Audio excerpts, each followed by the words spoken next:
राम राम, आप देख रहे हैं प्रदेश का नंबर 1 और सबसे भरोसेमंद news channel India news Haryana और मैं हूं आपके साथ आयुष। तो हरियाणा में अब जल्द ही एसआईआर होने वाला है और एसआईआर को लेकर के एक तरफ प्रशासनिक स्तर पर तैयारियां हो रही हैं तो दूसरी तरफ सियासी दलों ने अपनी पूरी ताकत झोंक दी है।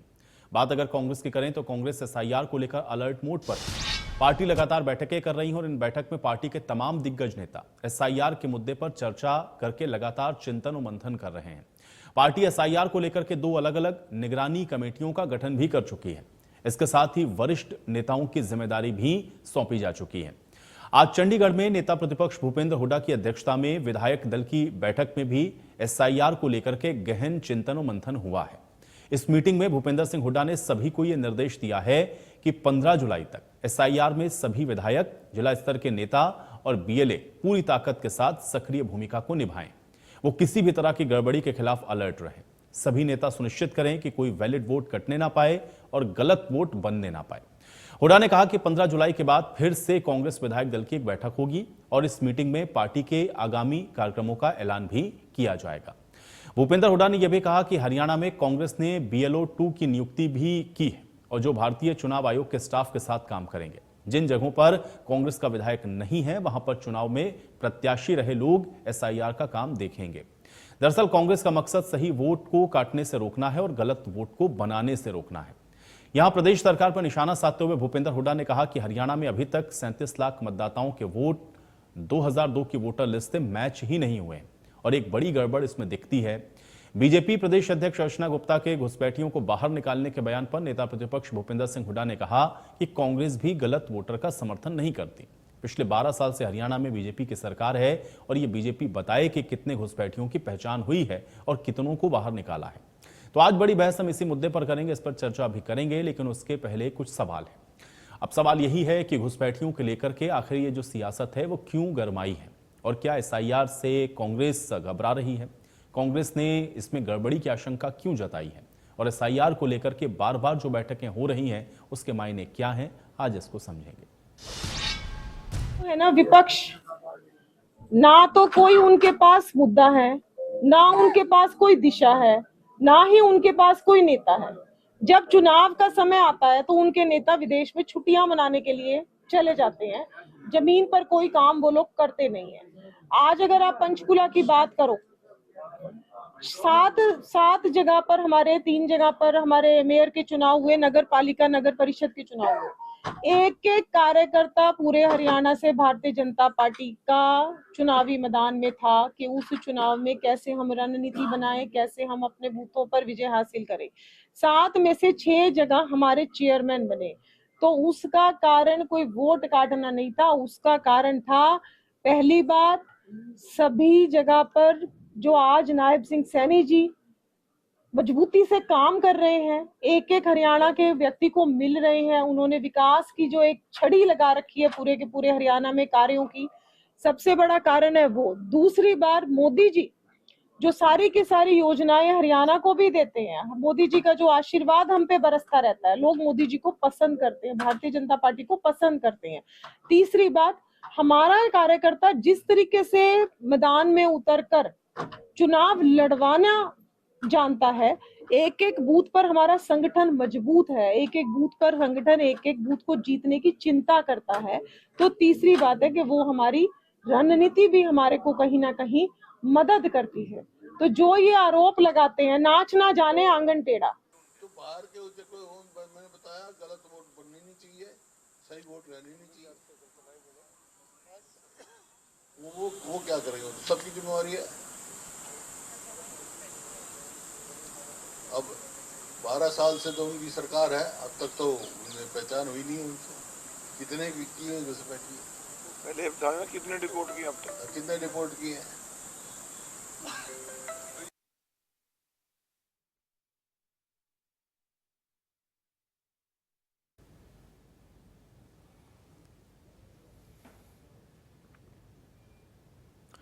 अब हरियाणा में एसआईआर को लेकर के कुछ अहम बातें आपको बताते हैं। पात्रता की तिथि है 1 जुलाई। प्रशिक्षण और मुद्रण होगा 5 जून से 14 जून तक। घर घर बीएलओ जाएंगे 15 जून से 14 जुलाई तक। मतदान केंद्रों का जो युक्तिकरण है वो 14 जुलाई को होगा। सूची का प्रकाशन 21 जुलाई को और आपत्तियां दर्ज 21 जुलाई से 20 सितंबर के बीच में होंगी। ये हरियाणा में एसआईआर का पूरा प्रोसेस रहने वाला है और इसी को लेकर के आप देख रहे हैं कि पार्टियां तैयारियों में हैं और खासतौर से कांग्रेस अगर आप देखें तो पिछले एक हफ्ते में 2 बड़ी बैठकें हो चुकी हैं। अच्छा, हरियाणा में एसआईआर को लेकर आपत्ति की जो सूचना है 21 जुलाई से 18 सितंबर तक और अंतिम सूची का जो प्रकाशन है वो 22 सितंबर को होगा, यानी कि पूरी प्रक्रिया 22 सितंबर से पहले आप देखेंगे कि होनी है और 22 सितंबर को जो अंतिम सूची है वो प्रकाशित कर दी जाएगी और हरियाणा में एसआईआर को लेकर के जो हलचल है वो तेज हो गई है। अब एसआईआर क्या है एक बार आपको ये बता देते हैं। घर घर जाकर के फॉर्म भरवाए जाते हैं, ये एक प्रक्रिया है और फॉर्म भरवा करके वोटर लिस्ट को जो अपडेट है वो किया जाता है। इसमें 18 साल से ज़्यादा के जो नए वोटर्स हैं उनके नामों को जोड़ा जाता है या जिनकी मौत हो चुकी है उनके नाम वोटर लिस्ट से हटाए जाते हैं। जो दूसरी जगह शिफ्ट हो गए हैं उनके नामों को भी हटाया जाता है और जो दूसरी जगह जा चुके हैं उनके नामों को भी हटाने का काम होता है। नामों और पते में गलतियों को भी ठीक किया जाता है। और चलिए आज इन्हीं तमाम सवालों के साथ आज की चर्चा की शुरुआत करेंगे क्योंकि हरियाणा के अंदर एसआईआर की प्रक्रिया की शुरुआत होनी है, लेकिन एसआईआर को लेकर के एक तरफ आप देख रहे हैं कि बैठकों का दौर चल रहा है और दूसरी तरफ सवाल घुसपैठियों को लेकर के भी उठाए जा रहे हैं। आज इन दोनों ही सवालों को तलाशेंगे आज के इस डिबेट में। डिबेट को ओपन करते हैं, सभी मेहमान है मेरे साथ, पहले उनका परिचय करवाते हैं। राजकुमार कटारिया जी हमारे साथ जुड़ रहे हैं, आज भारतीय जनता पार्टी के प्रवक्ता हैं। राजकुमार कटारिया जी आपका स्वागत है। सुखबीर तंवर जी हमारे साथ जुड़े हुए हैं, कांग्रेस पार्टी के प्रवक्ता हैं। सुखबीर तंवर जी आपका स्वागत है। और केसी मलकानिया जी हमारे साथ हैं, वरिष्ठ पत्रकार हैं। केसी मलकानिया जी आपका भी स्वागत है। और थोड़ी देर में अमनदीप केसरी जी भी इंडियन नेशनल लोकदल की तरफ से हमारे साथ जुड़ेंगे, उनके साथ भी इस चर्चा को हम आगे बढ़ाएंगे। राजकुमार कटारिया जी आपसे चर्चा की शुरुआत कर रहा हूं। 2 बड़े प्रश्न हैं आज के इस डिबेट के। पहला ये कि एक तो एसआईआर की प्रक्रिया को लेकर के कांग्रेस एक हफ्ते के अंदर 2 बड़ी बैठकें कर चुकी हैं, नियुक्तियां की हैं। भूपेंद्र सिंह हुड्डा को भी हम लोग सुन रहे हैं तो उन्होंने कहा कि मकसद यही है कि भाई कोई जो गलत वोट है वो वोटर लिस्ट में नहीं होना चाहिए और सही तरीके से जो प्रक्रिया है वो संपन्न हो, इसके लिए कांग्रेस पार्टी पूरी तरह से तत्पर है। दूसरा, घुसपैठिए वाले बयान पर भी प्रतिक्रिया देते हुए नजर आए भूपेंद्र हुड्डा और वो ये कह रहे हैं कि भाई 12 साल से आपकी सरकार है, आप बताइए कितने घुसपैठियों को आपने पकड़ा है और कितनों को डिपोर्ट किया है। कैसे देखते हैं दोनों ही सवालों को राजकुमार जी? जी नमस्कार जी। और आपके चैनल के माध्यम से आपके दर्शकों को भी मेरा नमस्कार और साथ ही सुखबीर तंवर जी जो कांग्रेस के प्रवक्ता हैं और केसी मलकानिया जी को भी मेरा नमस्कार। देखिए, आपने सारा विस्तार से बताया कि किस तरीके से प्रक्रिया चलेगी 15 जुलाई से लेके और 22 सितंबर तक, जब तक कि फाइनल प्रकाशन नहीं हो जाता फाइनल वोटर लिस्ट का, तब तक ये प्रक्रिया चल रही।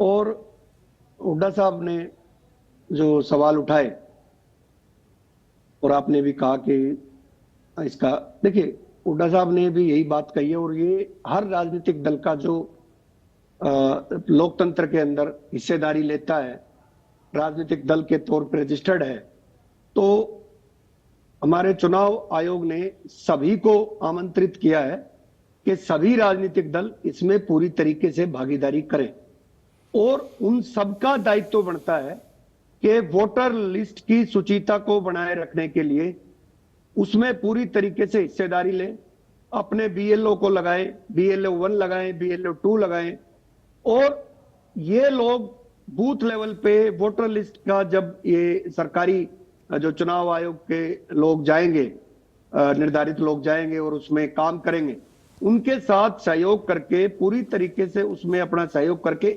उनके काम को आसान बनाने का राजनीतिक दल के कार्यकर्ताओं का काम है कि किसी भी तरीके से गलत व्यक्ति वोटर लिस्ट के अंदर ना आए और जो गलत है, जिनकी डेथ हो चुकी है, गलत से मतलब मान लीजिए जिसकी 10 साल से 2002 से तो ये प्रक्रिया पूरी नहीं हुई है एसआईआर की, तो 2002 से में हुई थी, उसके बाद आज 26 आ गया, तो 24 साल में बहुत सारे लोगों का निधन हो चुका, बुजुर्ग थे वो गुजर गए, तो उनका वोटर लिस्ट के अंदर आज भी नाम है, तो उनको निकालना ये दायित्व है चुनाव आयोग का और हम राजनीतिक दल के कार्यकर्ताओं का, राजनीतिक दलों का ये दायित्व है कि उसमें सहयोग करके उनको गलत जो प्रविष्टि है उनको निकालें। और जो लोग शिफ्ट हो गए हैं, मान लीजिए कोई कामकाज के सिलसिले में कोई दूर चला गया है, दूसरे प्रदेश में सेटल हो गया है, तो अपनी वोट को वो वहां पे डाले, ना कि यहां डाले, एक जगह रखे। मतलब उसका जो रेजिडेंस शिफ्ट हो गया है, अगर वो परमानेंटली यहां से शिफ्ट हो गया तो उसका वोट दूसरी जगह चला जाना चाहिए। अगर वो टेम्परेरी है तो वो यहीं रहना चाहिए, तो वो सुनिश्चित करना। और जो नए युवा साथी जिनका 18 साल की उम्र, वो तो क्योंकि लगातार हर चुनाव से पहले नए वोटों का जोड़ना प्रक्रिया रहती है, तो अब भी इसमें जो नए युवा इसमें शामिल होने चाहिए कानूनी तौर से, वो वोटर लिस्ट के तौर पे उसमें शामिल हो। ये सब लोगों का दायित्व, और हम सब राजनीतिक दलों से नहीं, ठीक है, उसमें तो सारी पार्टियां लगी हैं, लेकिन इसमें चूंकि होनी ही घुसपैठियों चाहिए। को लेकर के और जो हम सवाल लोग आप ये लोग काम बार बार हम उठाते भी हैं, कर और रहे हैं। राजकुमार जी, चूंकि और आप लोग मीटिंग बार है बार तो- हाँ, ये मैं उसी पे घुसपैठियों आ को रहा लेकर के बहुत हूं। राजनीति जो- होती है, पूरे देश के अंदर जो हम लोग हुड्डा देखते हैं साहब कि ने- घुसपैठियों को जो- लेकर के बार बार ये प्रश्न उठाया जाता है। आप कहते हैं कि आप घुसपैठियों को बाहर करेंगे, विपक्ष पूछता है, बताइए भाई। हरियाणा में भी यही है, कितने घुसपैठिए आपने पकड़े, कितने डिपोर्ट किए हैं, ये पूछ रहे हैं भूपेंद्र सिंह हुड्डा, जवाब दीजिए इसका। मैं उसी पे आ रहा हूं। देखिए, क्या कांग्रेस पार्टी ये कह रही है कि घुसपैठियों को बाहर नहीं होना चाहिए? बिल्कुल। जब ये देखिए, नहीं, वो ये नहीं कह रहे हैं, वो ये कह रहे हैं कि आप ये बताइए ना भाई, 12 साल हो गए आपको प्रदेश में, आप बता दीजिए कितने से मतलब क्या है हमारा, जो मतलब क्या है। देखिए, एक तो घुसपैठिया होता है कि बाहर के देश का कोई इलीगल माइग्रेंट हमारे यहाँ घुसपैठ करके अपना आधार कार्ड बनवा ले, अपना वोट कार्ड बनवा ले, किसी तरीके से मैनेज करके, तो क्या उसका जो ये जो SIR है, इसका एक फायदा है कि उसमें अगर कोई इन 20 साल में कोई नया वोटर जुड़ा है तो उसका वेरिफिकेशन उसकी वल्दियत से, उसके फोरफादर कहां से थे, उससे जुड़ता है, उससे वेरीफाई होकर के वो आइडेंटिफाइड होते हैं। अगर ऐसा कोई भी व्यक्ति पाया गया जो कि हिंदुस्तान से बाहर का और गलत तरीके से मैनिपुलेट करके वोटर लिस्ट में शामिल है, तो उसको बाहर निकाला जाएगा। एक बात। और क्या कांग्रेस पार्टी इसमें सहमत है या नहीं है? क्या कांग्रेस पार्टी अपने वोट बैंक के चक्कर में उन लोगों को उसमें शामिल रखना चाहती है? तो ये बात कांग्रेस पार्टी स्पष्ट करे। आपने सवाल उठाया कि 12 साल में क्या आपने कितने लोगों को, मैं पूछना चाहता हूं कि देखिए, ऐसा नहीं है कि किसी को हाथ पकड़ के बाहर निकाल दिया जाता है, कानूनी प्रक्रिया होती है। तो क्या कौन सी यहाँ पे NRC हुई है कि जो कि NRC के माध्यम से पता चले कि ये इलीगल है कि इलीगल है? और क्या यहाँ पे कोई SIR हुई थी? तो ये सवाल तो तब होगा कि जब SIR हो जाएगी और उसमें चिन्हित होंगे और उनको बाहर ना निकाले, जब आपका सवाल वाजिब है कि आपने SIR भी कर ली और आपने ये पाए गए कि ये इलीगल माइग्रेंट है और इनको बाहर नहीं निकाला गया।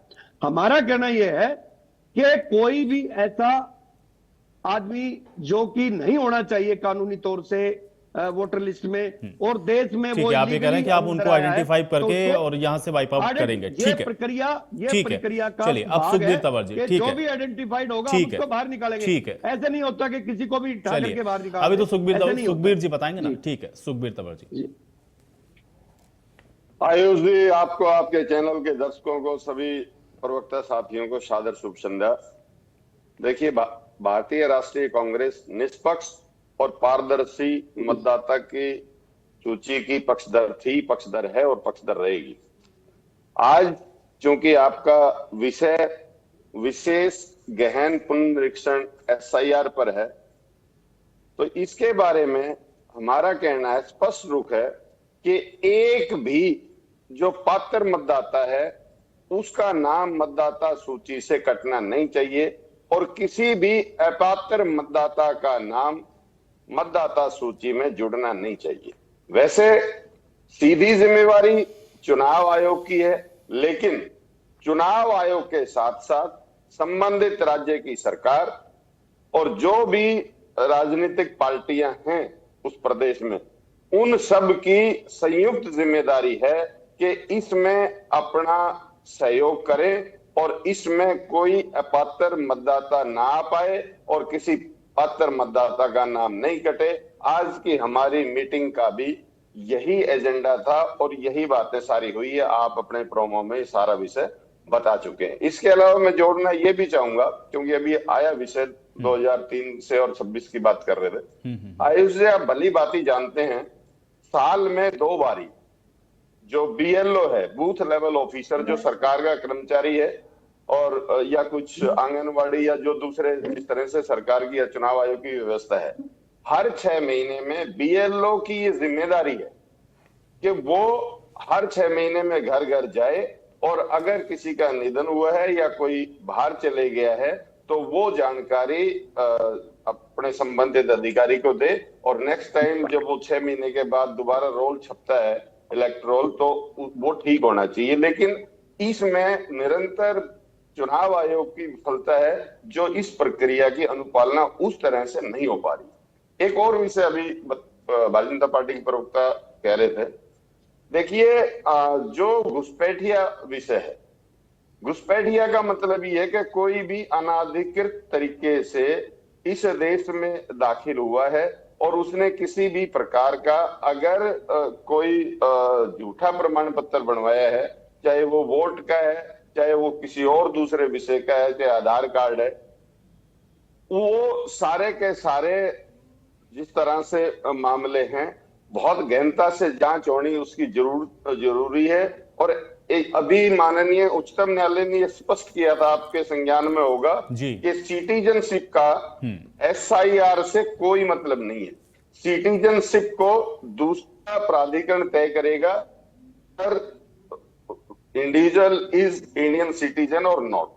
तो इसलिए SIR से उसका NRC और पता नहीं क्या क्या कह रहे थे कटारिया साहब, उसका दूर से दूर कोई विषय नहीं है। इसके अलावा जैसे अर्चना गुप्ता जी का बयान आपने चलाया, जिस तरह से घुसपैठिया एक इनके मन माफिक शब्द है भारतीय जनता पार्टी के। आज हम पूछना ये चाहते हैं कि विगत के, चलो देश की हम छोड़ देते हैं, हरियाणा प्रदेश में इस विगत के करीब 11.5 वर्ष में कितने घुसपैठिया मिले और कितने घुसपैठिया निर्वासित हुए? अगर इनके पास कोई आंकड़ा है तो जरूर देना चाहिए, या इस विषय पर डिबेट्स रहेंगी, फिर पुनः जब भी अवसर मिले तब दे दे। तो ये सिर्फ हवा वही बातें करने से आयुष विषय नहीं ठीक होगा।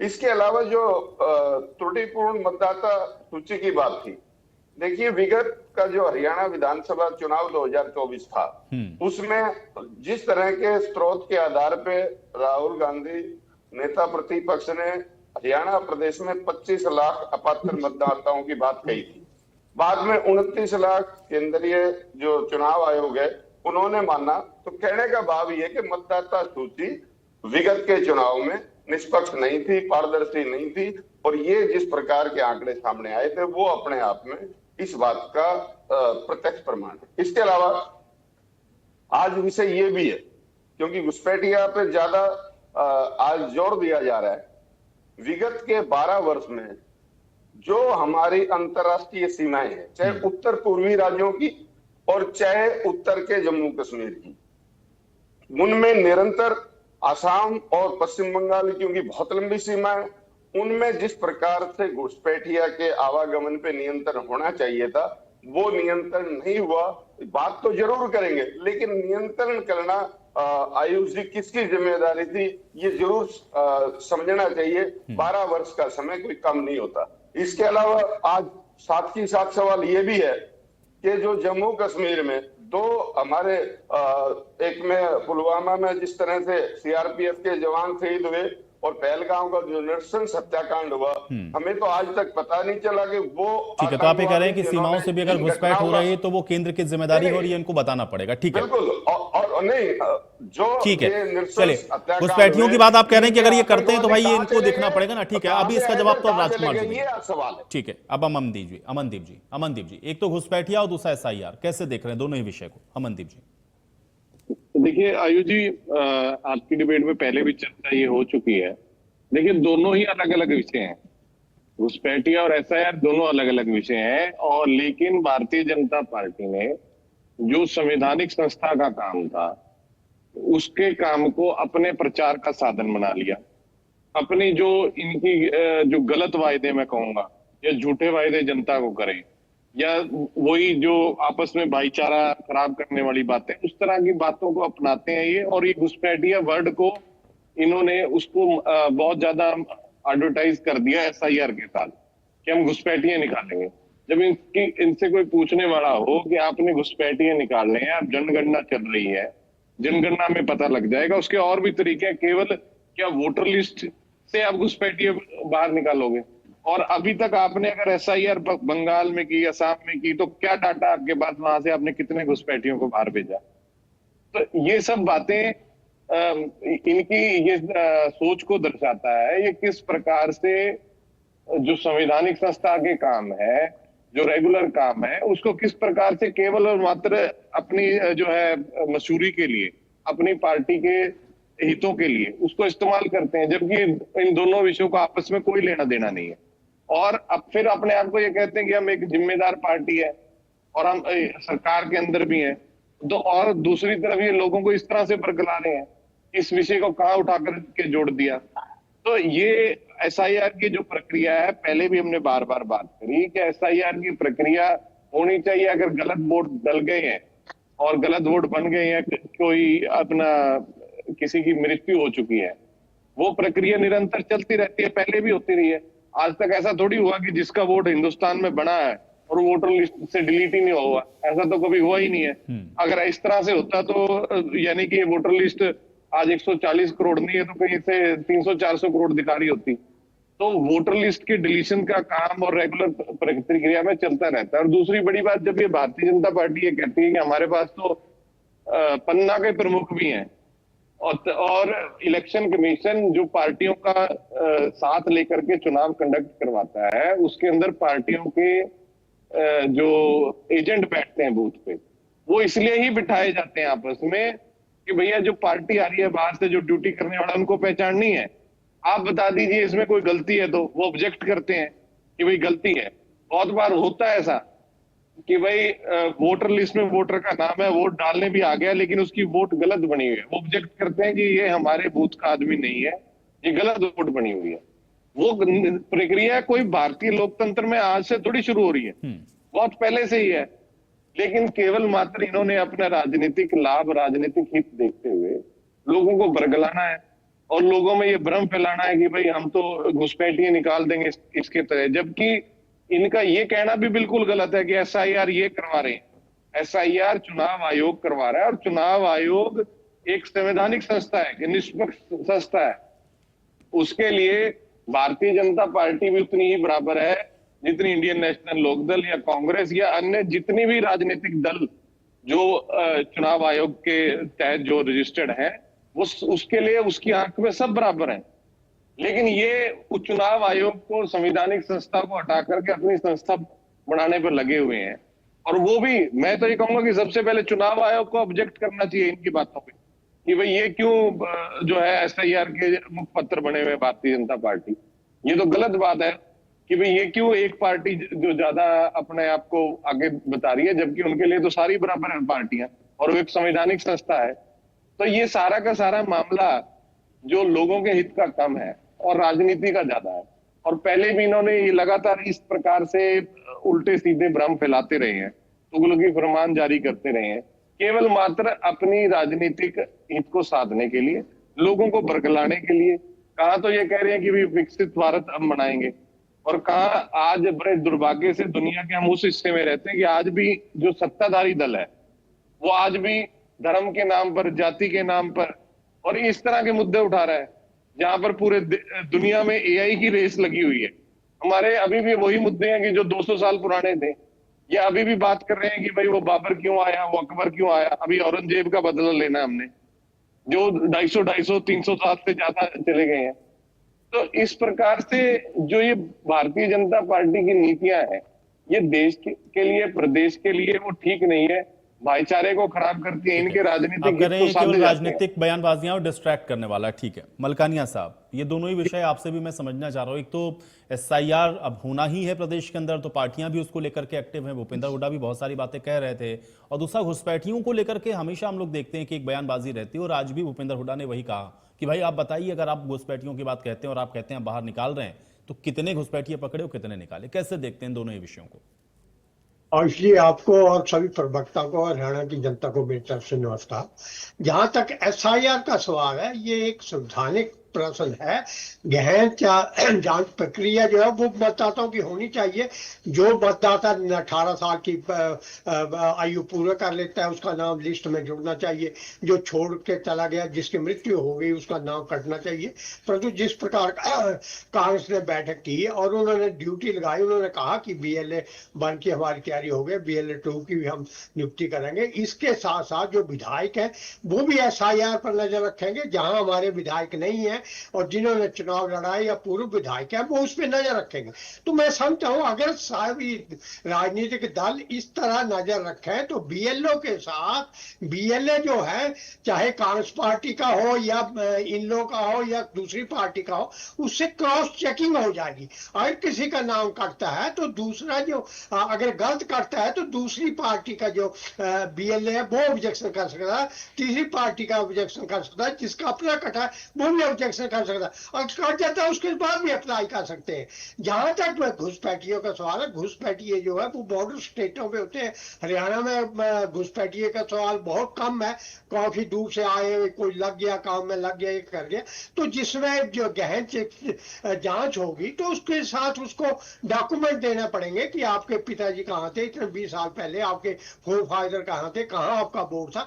तो जब ये ऐसी स्थिति आती है तो जो घुसपैठिया होता है वो स्वयं ही गहन जांच प्रक्रिया से पहले ही वो स्थान छोड़ जाता है। हमने देखा है कि बांग्लादेश की सीमा पर हम देख रहे हैं कि रोज कितने घुसपैठिए जो वो छोड़ छोड़ कर जा रहे हैं, जिनके पास प्रमाण नहीं है कि मैं हिंदुस्तानी है। चाहे उन्होंने जाली वोट भी बना लिया, ID भी बना लिया, परंतु जब उनसे पूछा जाता है कि अपने फोर फादर का डाटा दो, दूसरे दो, तो ये जो प्रक्रिया है इससे जो है घुसपैठिए भी निकलेंगे और जो नहीं। लेकिन मलकानिया साहब देखिए, इस पर तो तंवर जी ने कहा ना कि भाई ये तो फिर केंद्र को बताना पड़ेगा कि भाई कैसे घुसपैठिए अगर अंदर आ रहे हैं और आज जैसे ये कह रहे हैं ना कि वो बाहर जा रहे हैं या बॉर्डर्स पर दिख रहे हैं, आए कैसे, ये ना सवाल इसका भी है। फिर आप लोग क्या कर रहे थे भाई, बॉर्डर सिक्योरिटी किसके हाथ में है? और ये तो आपको जवाब देना पड़ेगा। मतलब केंद्र सरकार बताइए कैसे देखते हैं सवाल को? फिर बिल्कुल सही है, ये सवाल सही है कि बॉर्डर सिक्योरिटी फोर्स का काम है कि जो बॉर्डर पे उसकी सुरक्षा करे। पर जैसे अब बांग्लादेश की सीमा पे बाढ़ नहीं लगी हुई, काफी क्षेत्र कहीं पहाड़ी होता है, कहीं दरिया होते हैं, उसमें से क्रॉस करके चल जाते हैं। तो ये सही है कि ये केंद्र सरकार की जिम्मेवारी है और केंद्र सरकार को इसका जवाब देना चाहिए घुसपैठिए कैसे आए। और जिस प्रकार अब बंगाल ये प्रक्रिया शुरू कर दी है कि वहां बाढ़ लगाई जाएगी, दूसरी है पहले जमीन दी जाती थी, तो अब जो पार्टी सत्ता में थी उसने जमीन नहीं दी। तो अब आज हम ममता के देखते हैं स्थिति क्या है, वो चुनाव भी हार गई, अब उसकी पार्टी भी हार गई। बहुत सारी बातें ऐसी होती है जो दबाव में की जाती है। जब तक आप सत्ता में है आपका जो बात है मानी जाती है, परंतु कितना दबाव से आ जाए, जिसमें आपसे दबाव हटता है तो वो हट जाती है। तो इसी प्रकार जो घुसपैठिए यहाँ बैठे हैं उन्हें संरक्षण प्राप्त होता था, पार्टियां, राजनीतिक पार्टियों का भी होता, वोट बैंक भी होता था। परंतु जिसमें गहन जांच प्रक्रिया होगी तो वोटर वो भी निकलेंगे, जो डुप्लीकेट वोटर है वो भी निकलेंगे, जो मर चुके हैं या स्थान छोड़ चुके हैं या तबादले हो चुके हैं वो भी चलेंगे और नए जो वोटर जुड़ेंगे। परंतु मैं कहता हूं कि ये राजनीतिक पार्टियों की ड्यूटी है BLA नियुक्त करें और एक से BLA 1 और 2 न करें और BLO के साथ चलकर उसके साथ जाकर घर घर चेकिंग कराएं और जहां भी आपको डुप्लीकेट वोट मिलता है उसको कटाएं। अगर कोई कहता है कि मैं जी यहाँ टेम्परेरी हूँ, वहां चला गया या वहां चला गया, तो उसकी नहीं मलकानिया साहब ठीक है, उसके लिए तो पार्टियां कही रही कि उसके लिए तैयार हैं। भूपेंद्र हुड्डा बार बार कई बार इस बात को दोहरा भी चुके हैं। राजकुमार कटारिया जी, दो प्रश्न आए चूंकि अभी आपके जो विपक्षी मित्र हैं उनकी ओर से। एक तो ये कि भाई ये SIR का कहीं ना कहीं राजनीतिक लाभ लेने की जो कोशिश है वो भारतीय जनता पार्टी कर रही है और उसको एक तरीके का एक पॉलिटिकल एजेंडा हो बना दिया है। और घुसपैठिए वाले बात पर भी ये प्रश्न है कि भाई अगर आप ये कहते हैं कि आप घुसपैठियों को बाहर कर देंगे तो कैसे घुसपैठिए आगे इस देश के अंदर, ये आपको बताना पड़ेगा। राजकुमार सारी आयुष जी, काफी हद तक मलकानिया जी ने अपने वक्तव्य में सारी चीजें स्पष्ट की है। मैं राजनीतिक दल का कार्यकर्ता हूं, सरकार हमारी है, मेरे मुख से कोई बात आएगी तो ये सब कहेंगे कि राजनीति कर रहे हैं। लेकिन जो प्रश्नों को अंडरलाइन किया मलकानिया जी ने, बड़े अच्छे से उनका जवाब दिया कि आपने वोटर वोटिंग परसेंटेज देखी आसाम की और बंगाल की आफ्टर एसआईआर 92, 93, 94% तक भी वोटिंग परसेंटेज हुई। और जैसे ही सरकार बनी उसके बाद सरकार ने ये कहा कि जो जमीन प्रोवाइड नहीं की जा रही थी सेंट्रल गवर्नमेंट को बाड़ लगाने के लिए, वैसे ही फैसला लिया गया कि बॉर्डर पे बाड़ लगाएंगे। तुरंत बॉर्डर पे भीड़ लगती है और बहुत सारे लोग जो एसआईआर के माध्यम से वोटर लिस्ट से भी बाहर आ गए थे वो लोग भागने लगे बांग्लादेश की तरफ। ऐसे ही आसाम में हुआ। तो ये जो घुसपैठ की सालों साल से जो अकोमोडेट कर रही थी वहां की सरकारें, वहां की स्थानीय राज्य सरकारें, घुसपैठ वालों को अपना वोट बैंक बना करके जिस तरीके से यूज कर रही थी, उस पर ब्रेक लगाए। तो एक तो घुसपैठ है ये कि दूसरे देश से आकर के यहाँ पे लीगली माइग्रेंट बन करके वोटर लिस्ट में करके उसको, अब की बार जो एसआईआर हुआ उनके फोरफादर को वेरीफाई किया गया तो वो कटे और इससे वोटिंग परसेंटेज जहां 60-65% होता था वहां 94-93% तक हुआ। एक बात। दूसरी बात, एक वोटर एक घुसपैठ सिर्फ मतदाता सूची में होती है। वो मान लीजिए अगर मैं जाकर के यूपी में अपना वोट बनवा लूं तो वो अगर मेरा यहां भी वोट है और मैं यूपी में भी किसी काम के संदर्भ में वहां शिफ्ट हो गया और मैं वहां इन्फ्लुएंस करके वहां पे भी वोट बनवा लूं तो ये मेरी तरफ से घुसपैठ होगी उस वहां की वोटर लिस्ट में। तो ये एसआईआर का पर्पज है कि किसी व्यक्ति का देश में दो जगह वोट नहीं होना चाहिए। और वो उसका संदर्भ यह भी है कि वो भी वोटर के माध्यम से, वोटिंग के माध्यम से घुसपैठ ना हो और वहां की स्टेट का जो है वो बदलने की, मैंडेट बदलने की कोशिश ना हो कि भाई वहां जब वोट हो तो वो आप जो है इलीगल वोट डाल करके वहां पे अपना मत दे रहे हो, वो गलत है। क्योंकि आपका वोट वहां पे लीगल तरीके से नहीं होना चाहिए। वो क्योंकि देश में इधर से उधर बहुत सारे माइग्रेंट जाते रहते हैं। मान लीजिए मैं कोई व्यापारी और मैंने 500 लोगों को इनवाइट कर लिया यहाँ अपनी फैक्ट्री में और मैं उनका वोट यहाँ पे बनवा दूं और उनके प्रदेश में भी वोट है तो वो गलत है। और वो जब एसआईआर होगी तो क्योंकि पार्षद है और लोग हैं वो अपने इंटरेस्ट में कि भाई ये वोट मुझे मिल जाएंगे तो वो वोट बनवा लेते हैं इन्फ्लुएंस करके। तो ये एसआईआर के माध्यम से नहीं, लेकिन राजकुमार जी देखिए ये तो जो प्रश्न उठाया ना एक जेन्युइन राजकुमार जी, इस पर जो प्रश्न उठा वो इसीलिए देखिए एसआईआर की प्रक्रिया ऐसा तो है नहीं कि इस देश के अंदर पहली बार हो रही है। राजकुमार जी ऐसा नहीं कि एसआईआर की प्रक्रिया इस देश में पहली बार हो रही है, लेकिन जितना पॉलिटिसाइज किया जा रहा है इस बार जो राजनीति हो रही है इस पर वो ये कहा जा रहा है कि इस एसआईआर को पॉलिटिसाइज करके और इसका जो फायदा है पॉलिटिकली वो लेने की हम नहीं कोशिश कर रहे। ये कांग्रेस ही कह रही है कि ये हमारे लोगों के वोट हटाने की कोशिश है। वो हमारे लोग किनको कह रहे हैं वो ये अच्छे से समझते होंगे, पूरा देश समझता है। हमारी कोई मंशा नहीं है।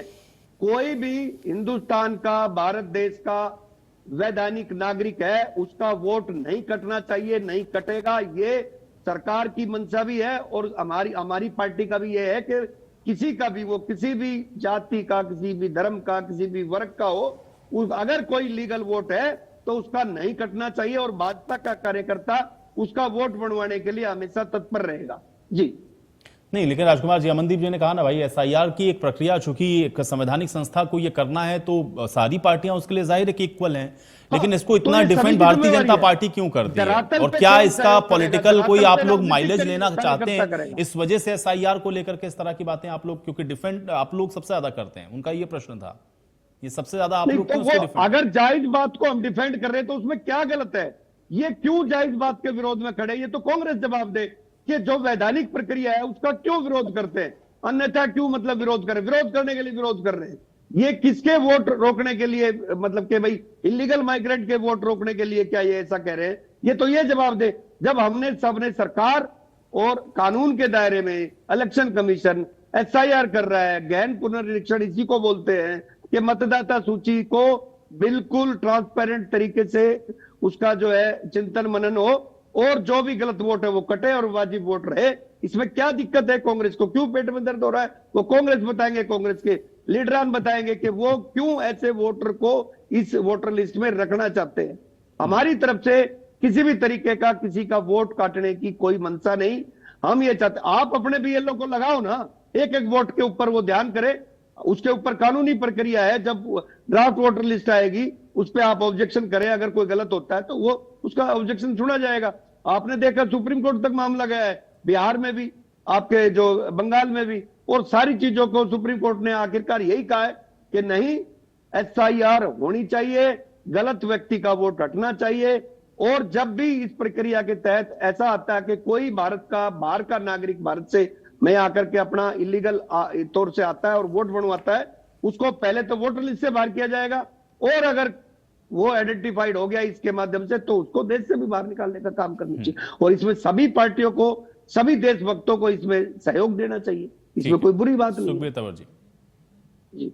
देखिए आयुष जी, जो पिछला विशेष गहन पुनरीक्षण हुआ था वो अटल बिहारी वाजपेयी के जमाने में हुआ था, वो केंद्र सरकार उनके अंतर्गत चल रही थी, तो हम ये भी मानने कि उस वक्त भी एसआईआर गलत हुई थी। दूसरा विषय ये है कि जो बिहार का चुनाव हुआ, और बिहार के चुनाव में भारतीय जनता पार्टी के वैसे तो अनेक लोग थे, लेकिन कुछ लोगों के नाम मीडिया में भी आए जिन्होंने दिल्ली के चुनाव में भी वोट किया, और जो एसआईआर बिहार में हुई उसके बाद उन्होंने बिहार में भी वोट किया, और उन्होंने अपने अपने सोशल मीडिया हैंडल्स पे वो दोनों फोटो डाले। तो इसका मतलब ये एसआईआर की जो ये इतनी बढ़ चढ़ के बात करते हैं उसकी विफलता थी।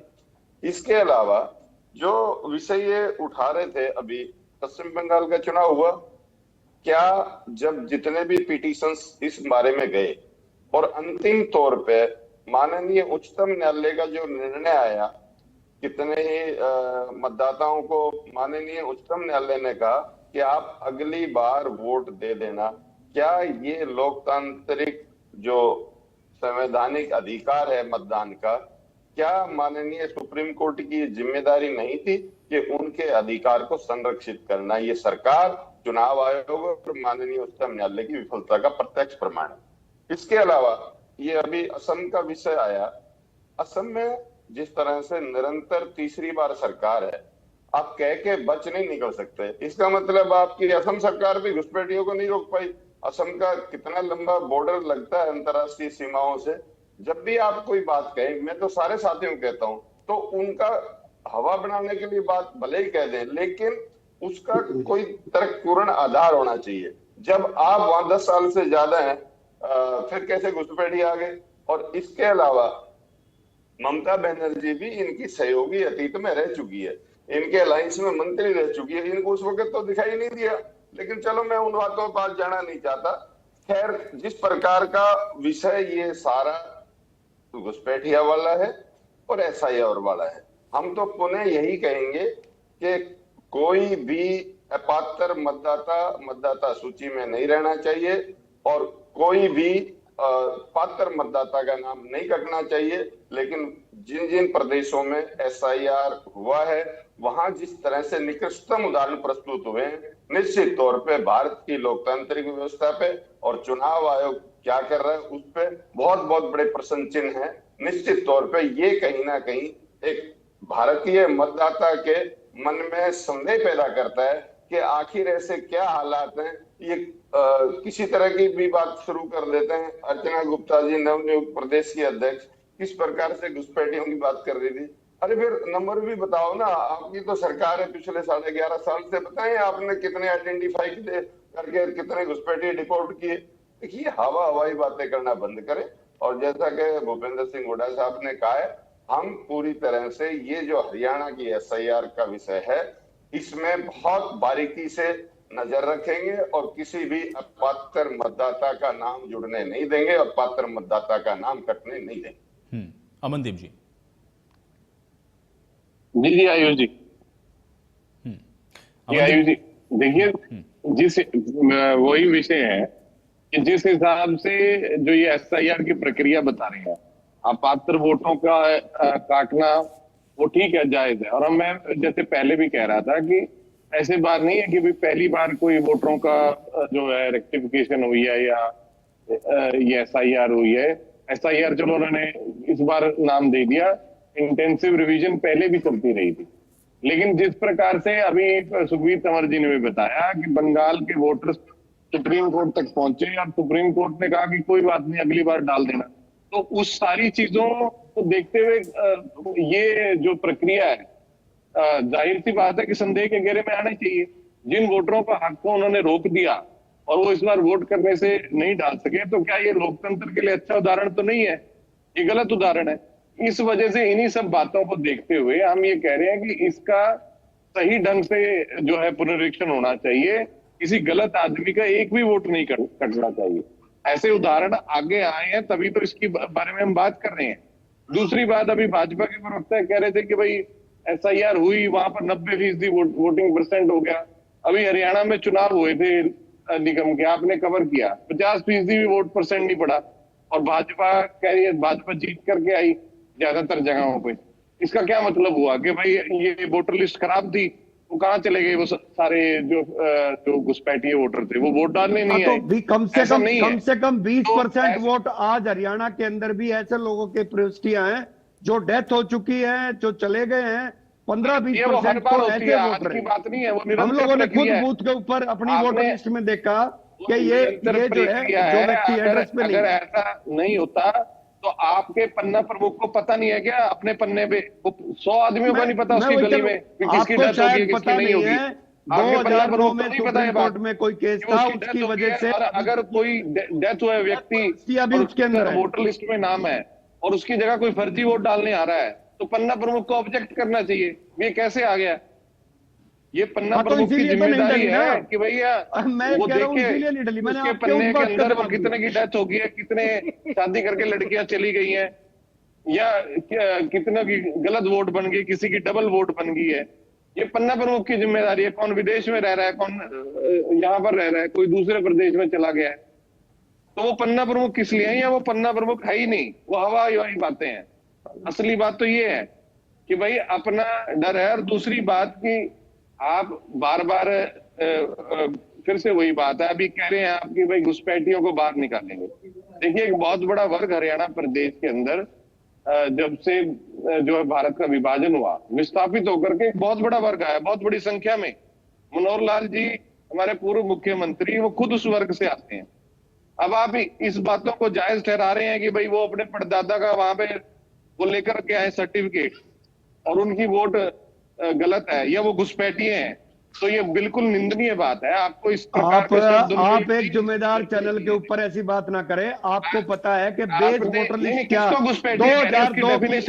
2002 उसकी पार्टीशन वाली बात अलग है और अभी जो आ गए वो एक अलग विषय है। ठीक है, 2002 केसी मलकानिया साहब, ठीक है, केसी मलकानिया साहब, क्या इस बार SIR की जो प्रक्रिया है वो ज्यादा पॉलिटिसाइज हो रही? क्योंकि इसके पहले भी हम लोगों ने देखा मलकानिया साहब, भाई SIR ऐसा तो है नहीं कि इस देश में पहली बार हो रहा है, फिर इस बार इतना ये जो हम लोग देख रहे हैं कि जो सवाल है वो क्यों है? मलकानिया जी, देखो, पहले भी प्रक्रिया होती रही और मुझे याद है पहले जब नया वोट बनता था किसी का ट्रांसफर होकर, 18 साल से ऊपर तो बन जाता था, परंतु कोई ट्रांसफर होकर वोट बनवाना था तो उसको पहले ये कहा जाता कि जहां आपका पुराना वोट है पहले उसे कटाकर उसका हमें रसीद लगाओ तब हम होगा। परंतु कुछ सालों से देखा कि वोट अब इतनी सीरियसली नहीं लिए जाते। जो कई सालों से रह रहा है वो नया वोट बना लेता है, पिछला वोट कटाता नहीं है। तो इसलिए ये जरूरी है कि जो पुराने वोट, जहां भी नया वोट बनता है, कोई ट्रांसफर होके आता है, तो उसकी ये प्रक्रिया भी होनी चाहिए कि जहां आपका पुराना वोट है उसको कटाओ और उसकी रसीद दिखाओ कि मैंने वोट कटा दिया, तब वहां नई जगह बने। और जहां तक ये कहते हैं कि फोर बादर का लाए, 1947 से पहले देश का विभाजन हुआ है, तो उसको उनका वोट कौन मानता? मांग तो 2002 के 2002 के है, उससे पहले बेस तो वहां का है ना, 47 का बेस नहीं रखा है कि आप कहते हैं कि पूर्व मुख्यमंत्री जो थे वो भी जो दूसरे देश से आए हैं तो उसका भी फोर फादर का कहां लाएंगे। तो ये घुसपैठिए की परिभाषा नहीं ना इन्होंने बताई। परिभाषा स्पष्ट करें, घुसपैठिया किसको कह रहे हैं? घुसपैठिया की परिभाषा तो बताएं कि किसको कह रहे हैं घुसपैठिया। उसमें तो जो बाहर से आए वो सारे आते हैं। मैं बताना लगूंगा तो आप कहेंगे ये भाजपा की तरफ से बोल रहा हूँ। और कई बार ऐसा हो जाता है कि जब आप सवाल करते हैं पार्टी से, भारतीय जनता पार्टी से, चुनाव आयोग की तरफ से, तो जब आप सवाल पूछेंगे भाजपा से तो वो चुप रहेंगे, तो कहेंगे जवाब कोई नहीं। अगर वो जवाब देंगे तो आप कहेंगे कि ये चुनाव आयोग का मामला है, आप भाजपा क्यों जवाब दे रहे? तो बहुत सारे मामलों में ऐसा हो जाता है कि जब सरकार से सवाल पूछा जाता है कि चुनाव आयोग ऐसा कर रहा है, ऐसा कर रहा है, तो उसका जवाब देना सरकार का बनता है। जब आप चुनाव आयोग से मांगते हैं तो चुनाव आयोग का बनता है, परंतु सरकार का ड्यूटी है अगर चुनाव आयोग में कोई गलत हो रहा है तो उसको ठीक करे, और अगर कहीं मतदाता लिस्टें गलत हैं तो उनको ठीक कराने का। मैं इस बात से बहुत खुश हूं कि कांग्रेस ने इस पे बहुत गहन प्रचार किया और उन्होंने बीएलए नियुक्त कर दिए। उन्होंने कहा कि हमारे विधायक जाएंगे, पूर्व विधायक साथ रहेंगे और बीएलए 1 और 2 भी रहेंगे बीएलओ के साथ, और इसलिए कोई गलत वोट हम बढ़ने नहीं देंगे और ठीक वोट कटने नहीं देंगे। तो इसी प्रकार सारी पार्टियां अगर काम करेंगी तो सत्ता पक्ष को भी परेशानी नहीं होगी और विपक्ष को परेशानी नहीं होगी और चुनाव आयोग को परेशानी हो। अगर कोई गलतियां तो रह जाएंगी, गलतियां तो रहती रहे, तो उसके बाद आप दोबारा उसको अप्लाई कर सकते हैं, और कोई किसी गलत वोट कटी है तो उसको बुलवा सकते हैं। तो मैं समझता हूं कि सभी पार्टियां अगर अपनी जिम्मेदारी समझें तो ये दोबारा प्रश्न करने की जरूरत नहीं पड़ेगी कि किसका गलत वोट बना और क्यों बना और किसका वोट कटा क्यों कटा। कटारिया जी। कांग्रेस के साथी से ही मेरा ये क्वेश्चन है कि जब राहुल गांधी जी वोट चोरी का आरोप लगाते हैं, हरियाणा में आकर के प्रेस कॉन्फ्रेंस करते हैं और कहते हैं कि ये वोट जो है इस घर में गलत बन गई, ये गलत है, ये मतलब काफी चीजें उन्होंने जब आज एसआईआर है और एसआईआर में गलत अगर वोट है उसको निकालने की बात हो रही है तो उसमें इनको पेट में दर्द क्यों होता है? तो ये डिसाइड कर ले किस चीज की बात कर रहे हैं। वो जो है दरअसल ये टोटल जो है कंफ्यूज है कि करना क्या है इनको। जो है आप उदाहरण ना बताएं, there is no confusion at all. जो तो इसमें कोई दिक्कत नहीं है, एसआईआर होनी चाहिए। मैं समझता हूं कि एसआईआर तो हर 10 साल में हो जानी चाहिए, 20 साल नहीं होनी लगनी चाहिए। ये कतई गलत है। ये बात ठीक है, सुखबीर तंवर जी की बात ठीक है। देखिए उन्होंने वो भी ये बात कह रहे हैं, भूपेंद्र हुड्डा भी कह रहे हैं कि भाई देखिए एसआईआर की प्रक्रिया सही तरीके से हो, इस पे कांग्रेस पार्टी को कोई आपत्ति नहीं है। सवाल केवल घुसपैठिए वाले विषय पर है, क्योंकि जब आप ये कहना शुरू करते हैं कि हम घुसपैठियों को बाहर करेंगे, तब वो ये कहते हैं कि भाई घुसपैठी बताइए तो भाई आपने क्या किया है, कैसे आ गए हैं, कितनों को हटा दिया है, और एसआईआर के साथ क्या उसका कॉम्बिनेशन है। आयुष जी, मैं वही कह रहा हूं कि सारी पार्टियां विजिलेंट रहे, सारी पार्टियों के कार्यकर्ता बूथ लेवल पे स्क्रूटनाइज में जो ये बीएलओ काम करे उनके साथ बैठ करके एक एक वोट को स्क्रूटनी करेंगे। तो मैं समझता हूं अगली बार जब चुनाव होगा हरियाणा का तो अगली बार 95% से ज्यादा वोट हो जाएगा पोलिंग, क्योंकि वो यही वजह है कि 20-20% लोग जो है वो जो है डेथ हो चुकी। मैं अपने घर में मैं झज्जर से मेरा वोट जो है सोनीपत में शिफ्ट हुआ और सोनीपत में मेरा जो हाउस नंबर है उसमें 3 वोट जो है, क्योंकि वो पहले प्लॉट और झोपड़ियां थी उसमें 4-5 लोगों का वोट किसी पार्षद ने बनवा दिया होगा। आज तक वोट नहीं कट पाया। उसको हर बार जो है रोकना पड़ता बूथ पे कि भाई ये वोट नहीं पड़नी चाहिए और नहीं पड़ने देते। तो मेरा कहने का कि ये गलत वोट जो है वो हटनी चाहिए और उसमें कोई दिक्कत नहीं है। जो डेथ हो चुकी वो हटनी चाहिए। और घुसपैठिया से मतलब मैंने बार बार यही कहा है कि बाहर के स्टेट का कोई आदमी हरियाणा में सिर्फ वोट करने के लिए आए वो भी गलत बात है। वो काम धंधे के लिए आ रहा है, वो ठीक है, वो काम धंधा करके उसका परमानेंट रेजिडेंस यहाँ नहीं है, वो आता जाता रहता है। वो बिहार में भी वोट डालता है तो वो यहाँ पे क्यों डाले, वो यूपी में वोट डालता है तो यहाँ क्यों डाले। तो उसका एक जगह वोट, उसको डिसाइड करना पड़ेगा कि उसका वोट एक जगह कहां होना चाहिए, वो वहां हो। अगर वो अपना हरियाणा में वोट रखना चाहता है स्वागत है, वो अपनी जो उसका बर्थ प्लेस है वहां से वोट कटवाए, वो यहां आ जाए, उसमें कोई दिक्कत नहीं है। दूसरी बात घुसपैठ की है कि बाहर का इस प्रक्रिया में जो भी बाहर का कोई भी बाहरी विदेशी आदमी का वोट अगर बना हुआ पाया गया और उसका जो है फोरफादर मैच नहीं करता, 2002 की वोटर लिस्ट और 2005 की वोटर लिस्ट में उसके फादर का वोट या उसके परिवार के किसी सदस्य का किस तरीके से बना है, वो सारी चीजें वेरीफाई होकर के है तो ठीक है। अगर वो गलत व्यक्ति है उसको बाहर निकालने का काम नहीं, ये प्रक्रिया तो होनी है और ये एसआईआर के अंतर्गत ही होगी ना। ठीक है, ये चुनाव आयोग तो करेगा। ठीक है सुखबीर तंवर जी, चुनाव आयोग करेगा। ठीक है, जो पहले वोटर लिस्ट से सुखबीर तंवर जी, ठीक है, पॉलिटिसाइज नहीं होना चाहिए ना, बस मेन बात ये थी ना। ठीक है, वो तो चुनाव आयोग को करना ही है। सुखबीर तंवर जी। आयुष, हरियाणा विधानसभा चुनाव के बाद राहुल गांधी जी ने 25 लाख त्रुटिपूर्ण मतदाता की बात करी थी, जो बाद में आयोग ने माना कि 29 लाख है। तो ये जो बात कर रहे थे कटारिया साहब, ये बेमाने हो जाती है।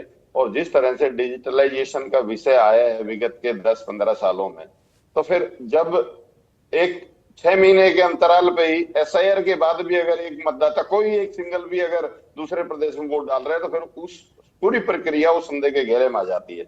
इसके अलावा मेरा कहना यह है, विगत के 12 वर्षों के दौरान मतदाता सूची की निष्पक्षता निरंतर संदेह के घेरे में क्यों है, और यह सीधा सीधा चुनाव आयोग और केंद्र सरकार की विफलता का परिचायक और प्रत्यक्ष प्रमाण। ठीक है, चलिए सुखबीर जी, आपकी इसी बात के साथ चर्चा यहीं समाप्त करनी पड़ेगी। बहुत शुक्रिया, आप लोगों ने समय निकाला, आज की इस चर्चा का हिस्सा आप लोग बने। तो हालांकि मतदाता सूची को सही करने के लिए ही एसआईआर की जो प्रक्रिया है उसकी शुरुआत हरियाणा में होनी है, लेकिन इसी के साथ जो जुड़ी हुई राजनीति है वो अभी और कौन कौन से रंग आपको दिखाएगी और किस तरह के सवाल उठाएगी, इसके लिए थोड़ा और इंतजार करिए। आज बड़ी बहस में मेरे साथ फिलहाल इतना ही।